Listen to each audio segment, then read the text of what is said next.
All right, this video recipe review is me attempting to make and review a recipe from the Cooking with Magic cookbook, and it actually comes from the movie Brother Bear, which is funny. I just watched it for the first time probably about 5 months ago or so, as I was on my quest to watch all the Disney movies, and I actually thought it was a cute movie. I don't know why it gets some hate out there. I thought it had a really nice, meaning to it and message, and there were some good parts about it. But yeah, definitely no masterpiece like, say, The Lion King or something, but it's still a decent movie. Anyway, it's a salmon flavored recipe, and it's called Nut Crusted Salmon with Cranberry Relish. So I'll show you the picture here of it. It looks really good. It's on some rice there. It doesn't mention making rice, but I'm going to make rice, and I don't have rice that looks like this, but I just have general rice I'm gonna put on it. Anyway, this is basically maybe a 2 or 3 step process. So the first step is you have to make the cranberry relish, which it is obviously cranberries, but there's also blueberries in it, which I thought was interesting, and a few other ingredients, some sweeter things, some savourier things, but I think it'll make a really nice sauce. And then there's the salmon part, and the salmon, it looks like it said nut crusted. So there are hazelnuts involved in this, but then there's some breadcrumbs and a few other ingredients that you kind of make and that you put over the salmon and then you cook it. So I'm gonna get started on making this soon, and we will see how it goes next. Okay, so here is my cranberry/blueberry relish on the stove. It does say you can use fresh or frozen cranberries. I used fresh for both. So the fruit's in there along with a few other ingredients. I'm supposed to let this come to a boil and then reduce the heat so that it simmers for about 10 minutes or so until all the cranberries are popped, and then let it chill for a little bit. All right, so here on the right, I've got my egg mixture with some milk and a couple other things that I'll dip my salmon in, and then I will dip it in this hazelnut bread topping, and then I will cook it on a pan or on the stove.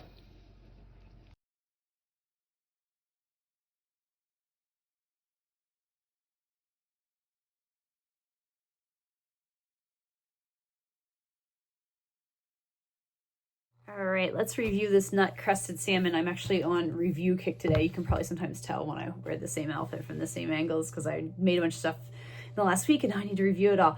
I really like this. This was really good. I have to say I've been really pleased with some of the salmon recipes that I've found in these cookbooks. If you remember from the Disney Parks cookbooks, I did peri peri salmon, and I absolutely love that. I mean, I've already made it again because it was so good.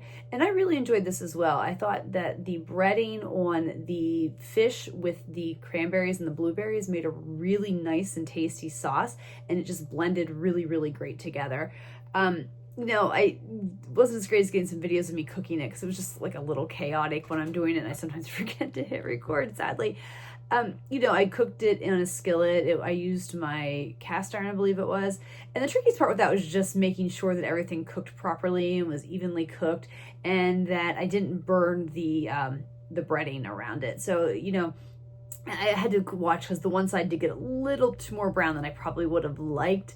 But I also had to get the salmon to the right temperature to make sure that it was safe to eat. So, it was kind of a hit or miss. I think next time just turn the down just a little smidge lower than what it said to have the stovetop at.